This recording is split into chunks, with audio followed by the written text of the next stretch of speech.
That's what I'm about to explain that. Yes.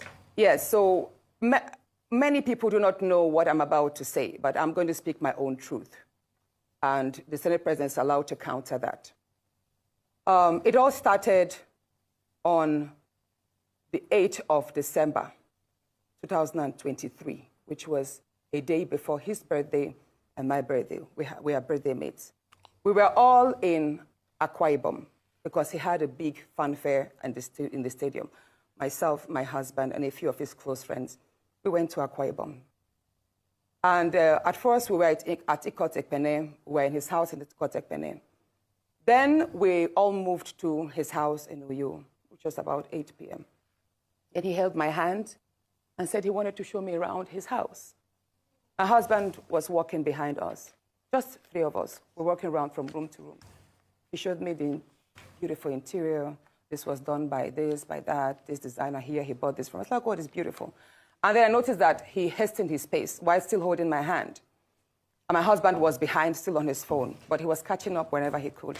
And then he got to this particular sitting room, and he said, do you like my house? I said, of course, sir. Every room, beautiful, nice interior, quality taste. He said, now that you're a senator, I'm going to create a time for us to come spend quality moments here. You will enjoy it. At that point, I just pulled away, and I was like, I don't really understand what exactly that meant. But then my husband now, when I turned around, I saw my husband was already near me, and the way my husband looked at me and looked at him, I was beginning to wonder, did he hear part of that inciting statements or not?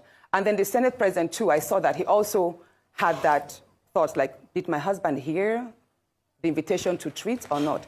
So then the Senate President now said, oh, by the way, let me show you my chapel. He has a chapel in his house as well.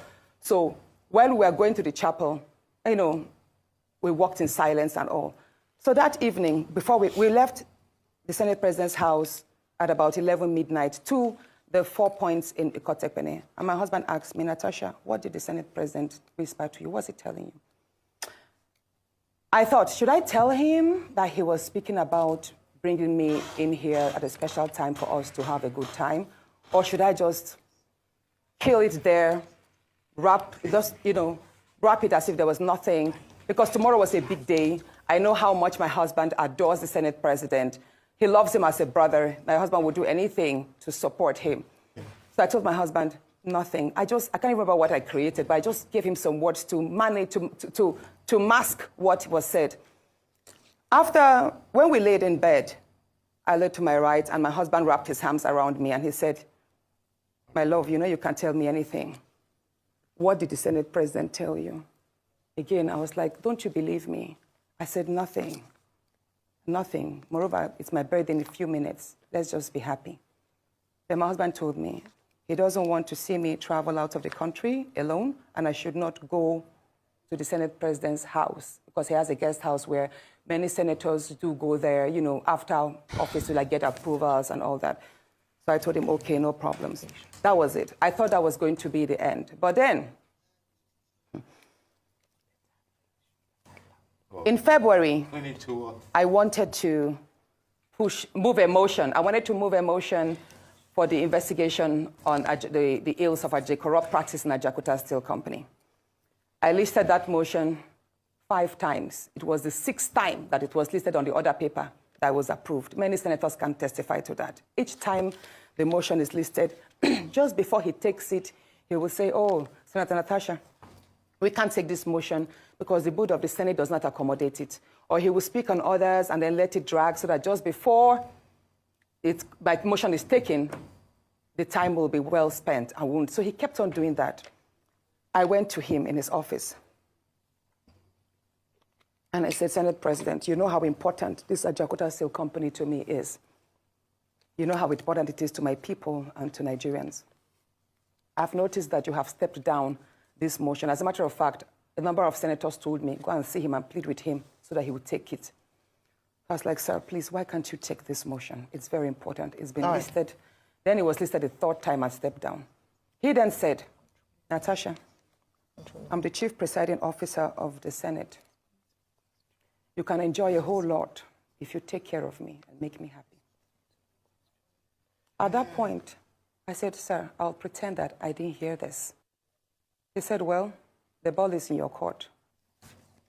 I left his office, and when I got home, I told my husband, I didn't tell my husband what happened. I just told my husband, please, can you speak to the Senate President to allow my motion scale through? I think I also spoke to the DSP, to the leader, Senator Pemi. I spoke to a number of senators that they should please intervene and allow him to laugh. I never told them what happened.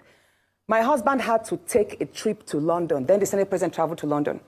My husband met with the Senate President in London and pleaded with him, let my wife take this motion on Ajakuta. That is very important to her. Okay. All right, Senator Natasha. Said, okay, that he did not take it because he was protecting me. Hold on, please. He didn't take it because he was protecting me. Protecting me from what? Anyway, at the time my demotion was taken, it was the Deputy Senate President, His Excellency Barrow, that actually sat. The Senate President stood up and walked out. So it was Senator Barrow that actually took it. All right, Senator Natasha. And from there, many other incidents happened. Yes, Senator Let's Natasha. talk about the nightclub. Yes. Hold on, let's talk about now the nightclub incident. Professor Kila is going to ask you a question. I'm so sorry to have to interject here, but I just want to mention that, and I'm glad you gave the caveat at the beginning of your statement, that this is your side of the story, and the Senate President has the right to defend himself or to counter what happened between you privately. So what I assume, or for what you're saying, is that what happened last week Thursday began from a private conversation, and then you have felt like you've been maligned as a result of you not agreeing to certain propositions, right? Yes. Okay, so what has happened? You know the story of when a student keeps being failed. Yes. Please, let me say this, Ayo. You know the situation we see in universities whereby a student is continuously being failed just because she has not slept with the lecturer. That's what I've been facing, in simple terms.